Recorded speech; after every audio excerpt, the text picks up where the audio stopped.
అందరూ నమస్కారం. ఇవాళ మన స్టూడియోలో ఐకాన్ ఆస్ట్రాలజర్ గట్టుపల్లి సురేష్ బాబు గారు ఉన్నారు. గురుగారితో మాట్లాడదాం. గురుగారు నమస్కారం. జై శ్రీమన్నారాయణ. 2025 జనవరి మాసం మిథున రాశి వారికి ఎలాంటి ఫలితాలు ఉండబోతున్నాయి? గ్రహస్థితి ఎలా ఉంది? ఎలాంటి రెమెడీస్ చేసుకుంటే బాగుంటుంది అంటారు? ఖచ్చితంగా ముందుగా అందరికీ నూతన సంవత్సరం శుభాకాంక్షలు. అందులో మీకు కూడా నూతన సంవత్సర శుభాకాంక్షలు, అలానే మకర సంక్రాంతి శుభాకాంక్షలు కూడా. అయితే ఈ మిథున రాశిని వాళ్ళని చూసినట్లయితే కనుక 12వ ఇంట్లో గురువు ఉన్నాడు. అలానే 12వ ఇంట్లో మనకి ఎట్లయితే ఉందో చంద్రుడు కూడా పౌర్ణమి నాటికి అంటే 13వ తారీఖు నాటికి 10వ తారీఖు నుంచి 13వ తారీఖు వరకు అట్లానే 12వ ఇంట్లో ఉంటాడు. కానీ అట్లా దాని వలన వీళ్ళకి ఏంటంటే గజకేసరి యోగం అని ఉంటుంది. ఈ గజకేసరి యోగం అనేది ఎట్లా ఉంటుందంటే మామూలుగా అయితే అన్ని రాసుల వాళ్ళకి గజకేసరి యోగం అనేది మొదలైతే అలానే పుట్టినప్పుడు మనకి గ్రహస్థితిలో ఎవరికైతే యోగాలు పరిగణిస్తాయో వీళ్ళకి దశ అంతర్దశలు ఉంటాయో వాళ్ళ దాంట్లో కనుక చంద్రమానంగా ప్రకారంగా అంటే చంద్ర దశ నడుస్తున్న వాళ్ళకి గురువు అంతర్దశలో ఉంటే కూడా ఇప్పుడు వాళ్ళకి గజకేసరి యోగం వచ్చేటువంటి అదృష్టం ఉన్నది. ఎందుకంటే గురువు చంద్రుడితో కలవటం వలన గజకేసరి యోగం.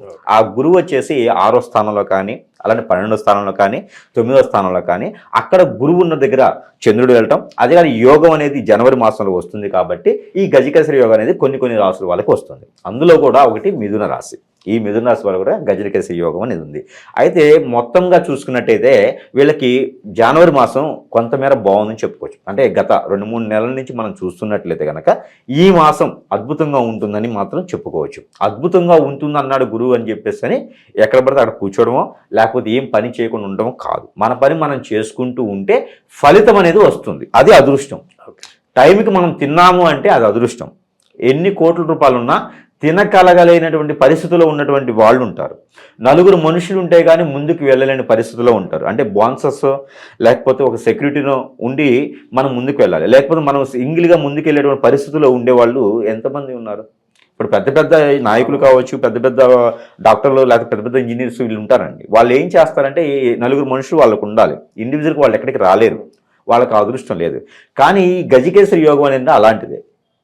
మన పక్కన బాన్సెస్ పెట్టుకున్నామా అన్నట్లు ఉంటుంది అనమాట. అంత మంచిది గజకేసరి యోగం. దాంట్లో ఈ మిథున రాశి వాళ్ళకి రావటం, అందులో జనవరి మాసంలో రావటం. ఇంకోటి ఏంటంటే సంక్రాంతికి పీడలు వదిలించుకునేది ఉంటుంది అనమాట. పూర్వీకులకి పీడలకి దానాలు చేస్తే ఆ పీడ చెడిపోయేసి అంటే మొత్తం తొలగిపోయేసి వీళ్ళకి మంచి జరుగుతుంది. అందులో ఉత్తరాయణం మొదలవుతుంది. అన్నీ కూడా మంచి కాలాలు కలిసి వచ్చేదానికి ఉంది. వీళ్ళ ఇంట్లో ఏదైనా చెడున్నా వీళ్ళ గ్రహరీత్యా ఏదైనా ఒంట్లో దోషాలున్నా కూడా అవన్నీ పటాపంచలు వేసి కరెక్ట్ అయిన సమయంలో కరెక్ట్గా దానాలు కానీ ధర్మాలు కానీ అలాంటి యోగాలు కానీ యజ్ఞాలు కానీ ఇలాంటి పూజలు హోమాలు ఏదన్నా వ్రతాలు చేసుకున్నా కూడా మంచి ఫలితం కనిపిస్తుంది.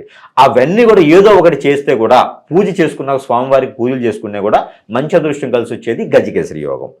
ఎక్కడో ఎప్పుడో డబ్బులు మర్చిపోవడం, పూర్వీకుల ఆస్తులు పోవటమో లేకపోతే అలా వెళ్తూ ఉంటే ఏదో ఒక కాలికి తగలటమో లాంటివి జరిగేదానికే గజకేసరి యోగం. గజకేసరి యోగం అంటే పెళ్ళయి పిల్లలు పుట్టిన వాళ్ళకు కూడా పిల్లలు పుట్టేదానికి అదృష్టం ఉంటుంది. ఆ ఇంట్లో వాళ్ళకే పిల్లలు పుట్టేదాకా అదృష్టం ఉంటుంది. ఇది గజకేసరి యోగం. గజకేసరి యోగం అంటే ఏంటని అడుగుతారు కదా, అందుకని చెప్తాను. చంద్రుడు రావటం వల్ల ఈ గురువుకి చంద్రుడు తోడవటం వల్ల ఎవరైనా విదేశానికి ప్రయత్నం చేస్తారు మిథున రాశి వాళ్ళు, వాళ్ళకు కూడా వీసాలు వచ్చేయడానికి అదృష్టం. అలానే విదేశాల్లో ఎవరైనా జాబ్ కోసం ప్రయత్నం చేస్తే కూడా జాబ్ వచ్చేదానికి అదృష్టం. కాకపోతే ఇవన్నీ కూడా ప్రయత్న రూపంగానే వస్తాయి, గురువుగారు చెప్తే కాదు.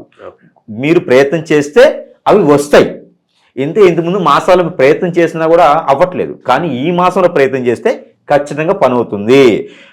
మనం పని చేయాలి, ఫలితం వెంటనే ఉంటుంది. అదే గజకేసరి యోగం. ఎవరైనా శత్రువులు ఉంటే మీ మీదకి ఉన్న శత్రువు దండెత్తితే కూడా ఈ గజకేసరి యోగం ఉండడం వలన ఆయుధం లేకుండా యుద్ధం చేస్తారు. అంటే మీరు మాట్లాడినా మిమ్మల్ని కనిపించినా మీరు ఎదురుగా ఢీకొన్నా కూడా ఖచ్చితంగా వాళ్ళు తలదించుకొని వెళ్ళేదందుకు ఉంటుంది. ఇదే గజకేసరి యోగం అంటారు. ఇది కనుక పొలిటీషియన్లు ఎవరికైనా గజకేసరి యోగం ఉండేసి కనుక పొలిటీషియన్ ఎవరైనా ఉంటే ఖచ్చితంగా వాళ్ళ క్యాడర్ మారేసి మంచి అదృష్టం వచ్చేసి వాళ్ళు ఇప్పటివరకు ఏమి పని చేయకపోయినా మంచి పొజిషన్ వచ్చేటువంటి అదృష్టం ఉంటుంది. అదే గజకేసరి యోగం. ఎవరు ఎన్ని రకాల ఫైట్ చేసుకున్నా ఆ పదవికి వీళ్ళే సరిపోతారు అనే చెప్పేదానికి ఉంటుంది. కాకపోతే ఆ పదవికి న్యాయం చేస్తే మరీ అదృష్టం జనాల్లో ఉంటుంది. అది వాళ్ళు చూసుకోవాల్సిన పని. సెలబ్రిటీలు ఎవరికైనా గజకేసరి యోగం ఇలా మిథున రాశి వాళ్ళు ఉంటే కూడా వాళ్ళకు కూడా అదృష్టం ఉంటుంది. ఎలాంటి అదృష్టం అంటే మంచి అవకాశాలు వస్తాయి, మంచి ప్రాజెక్ట్స్ వస్తాయి, అవకాశాలు బాగుంటాయి. కాబట్టి దాన్ని కూడా గజకేసరి యోగం అంటారు. అలానే ప్రయత్నపూర్వకంగా మాత్రమే వచ్చేదాన్ని గజకేసరి యోగం. ఇంకా ఈ గజకేసరి యోగం బాగా పరిగణించాలి, అందరికీ బాగుండాలనుకుంటే కనుక ఎట్లానూ మనకి పౌర్ణమి ఉంది, మకర సంక్రాంతి ఉంది, భోగి, కనుమ ఉన్నాయి. ఈ రోజుల్లో కనుక పీడలు ఏవైతే చెడు పీడలు ఉంటాయో అవన్నీ తీర్చేసుకొని మీకు దగ్గరలో ఎక్కడైనా కుంభమేళ కూడా మొదలవుతుంది కాబట్టి ఈ కుంభమేళ మొదలైన తరువాత మనకి పౌర్ణమి 13వ తారీఖున కుంభమేళ మొదలవుతుంది. ఈ కుంభమేళలో కనుక మీకు దగ్గరలో ఎక్కడైనా నదీ తీరం ఉన్నా, సముద్ర తీరం ఉన్నా కూడా అక్కడ స్నానం ఆచరించి ఉంటే మాత్రమే, నేను చెప్పానని కాకుండా మీరు చేయగలిగితే మాత్రమే, లేదు ఏదైనా ప్రవహించేటువంటి నీరు పారుదల ఎక్కడైనా ఉంటే కూడా అక్కడ స్నానం ఆచరించి పెద్దలకి చేయాల్సినటువంటి కార్యక్రమాలు ఏమైనా ఉంటే కూడా ఆ పెద్దలకి సమర్పించుకుంటే, మాకు సంక్రాంతికి కుదరలేదు నాయన అనుకుంటే అమావాస్య లోపైనా సరే మీరు ఏది జనవరి లాస్ట్ వరకైనా సరే ఈ కార్యక్రమాలు నిర్వర్తించుకోవచ్చు. మకర రాశిలో చంద్రుడు ఉన్నప్పటికీ కూడా ఈ ఒక చేసుకోవచ్చు. మకర రాశిలో చంద్రుడే కాకుండా రవి కూడా ప్రవహిస్తాడు కాబట్టి 16వ తారీఖు నుంచి ఆ చంద్రుడు రవి కలయికలు ఉంటుంది కాబట్టి మీరందరూ కూడా ఈ పెద్దలకు చేయాల్సినటువంటి దానాలు ధర్మాలు ఏదైతే ఉందో ఈ చెడుకు సంబంధించి చేసుకుంటే మరీ అదృష్టం ఉంటుంది. కాబట్టి ఈ పెద్దలకు చేసి వాళ్ళ దీవెనలు పొందుకుంటే బాగుంటుంది. ఎవరైనా చేయలేని పక్షంలో నెలాఖరు వరకు కూడా చేసుకునే దానికి అదృష్టం ఉంటుంది. అవన్నీ కూడా మనం చెప్పేది ఏంటంటే ఆల్మోస్ట్ అన్ని రాసుల వాళ్ళకి అన్నట్టు ఉంటుంది. కానీ ఈ పెద్దలకు చేసేది ఎట్లా ఉంటుందంటే అది ఇంటి ఆచార ప్రకారంగా ఉంటుంది, అది ప్రాంతీయ ఆచార ప్రకారంగా వాళ్ళు చేసుకునే విధంగా ఉంటుంది. ఇప్పుడు కొన్ని రాష్ట్రాల్లో ఏం చేస్తారంటే నదీ తీరానికి వెళ్ళేసి కొన్ని బియ్యంతో చేసినటువంటి వంటల్ని వదులుతారు. కొన్ని రాష్ట్రాల్లో ఏంటంటే పిండి వంటలు బియ్యంతో చేసినవి కాకుండా కొన్ని రకాల పదార్థాలతో చేసినటువంటి వంటల్ని వదులుతారు. కొన్ని రాష్ట్రాలు ఏంటంటే అన్నం ఉడికించేసి కుండల్లో పెట్టేసి వదులుతారు. కొన్ని రాష్ట్రాలు ఏంటంటే నువ్వులతో చేస్తారు. అలా వాళ్ళ ప్రాంతీయ ఆచార ప్రకారంగా పెద్దలకి చేసినటువంటి చేడు ఏదైతే ఉందో అది పోవడం ద్వారా ఉత్తరాయణం మొత్తం కూడా ఈ గజకేసరి యోగం ఫలించేసి ఈ ఎవరికైతే మిథున రాశి వాళ్ళకు ఉందో కలిసి చదురుష్టి ఉంది కాబట్టి ఈ మేర ప్రయత్నం చేయొచ్చు. ఎవరైనా ఇంట్లో ఆరోగ్య సమస్యలు ఉన్నా కూడా వాళ్ళ పెద్దలకి గనక వీళ్ళు నమస్కారం చేసుకొని ఏదైతే పళ్ళు కానీ పూలు కానీ బట్టలు కానీ సమర్పించినట్టయితే ఆ పెద్దలకి బట్టలు పెట్టేసి నలుగురికి పంచినట్లయితే మరింత మంచి కాలం బాగుంటుంది. ఎవరికైనా సరే అదృష్టం అనేది వస్తుంది. ఆ అదృష్టం ఈ మాసంలో వస్తుంది. ఈ గజకేసరి యోగం అనేది మిథున రాశి వాళ్ళకి అదృష్టం కాబట్టి ఈ మాసంలో చేయాల్సిన దానాలు ధర్మాలు యోగాలు ఏమైనా ఉంటే చేసుకుంటే ఆ అదృష్టం మొత్తం కూడా కలిసి వచ్చేదానికి ఉంది కాబట్టి ఆ మేర ప్రయత్నం చేస్తే సరిపోతుంది. అలానే వీళ్ళకి ప్రతి నెల లాగానే వీళ్ళకి ఏంటంటే అమ్మవారు ఏదైనా ఇంట్లో గ్రామ దేవత కానీ ఇంట్లో కొలుసుకున్నటువంటి మీ అమ్మవారు కానీ ఉంటే గనక వాళ్ళకి గనక మీరు బట్టలు పెట్టినట్లయితే ఏదైనా ఎర్రని వస్త్రం కానీ లేకపోతే ఏదైనా పచ్చని వస్త్రం అంటే పసుపు కలర్లో ఉండేటువంటి వస్త్రాలు కానీ 2 పెట్టాలి, 1 పెట్టకూడదు. అలాంటి వస్త్రాలు కానీ ఏదైనా సమర్పించినట్టయితే కూడా ఆ ఇంట్లో ఉన్నటువంటి చెడు కానీ రోగాలు ఏదైనా రుమ్మతులతో బాధపడే వాళ్ళు కానీ ఉంటే ఆ గ్రామ దేవతకి బట్టలు పెట్టినట్టయితే ఏదైతే ఈ మాసం జనవరి మాసంలో పెట్టినట్టయితే పౌర్ణమి కాదు అమావాస్యలో పెట్టినా కూడా పర్వాలేదు, పెట్టినట్టయితే వీళ్ళకి మరింత మంచి కాలం కలిసి వచ్చేదానికి ఉంటుంది కాబట్టి ఆ మేర ప్రయత్నించవచ్చు.